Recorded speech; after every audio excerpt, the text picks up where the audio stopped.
வையத்து வாழ்வீர்கள் நாமும் நம் பாவைக்கு செய்யும் கிரிசைகள் கேளீரோ பார்க்கடலுள் பைய துயின்ற பரமன் அடி பாடி நெய்யுண்ணோம் பாலுண்ணோம் நாட்காலை நீராடி மையிட்டெழுதோம் மலரிட்டு நாம் முடியோம் செய்யாதன செய்யோம் தீக்குறளை சென்றோதோம் ஐயவும் பிச்சையும் ஆந்தனையும் கைகாட்டி உய்யுமாறெண்ணி உகந்தேலோர் எம்பாவாய்.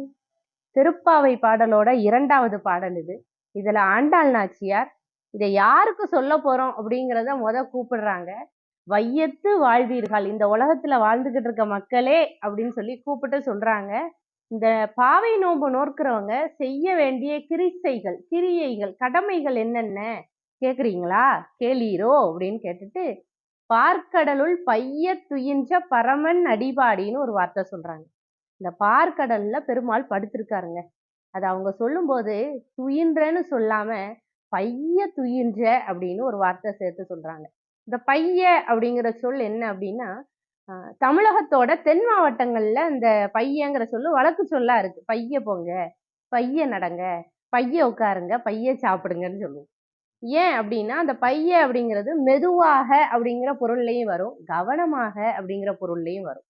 பார்க்கடல்ல காக்கும் கடவுளான பெருமாள் படுத்திருக்காரு.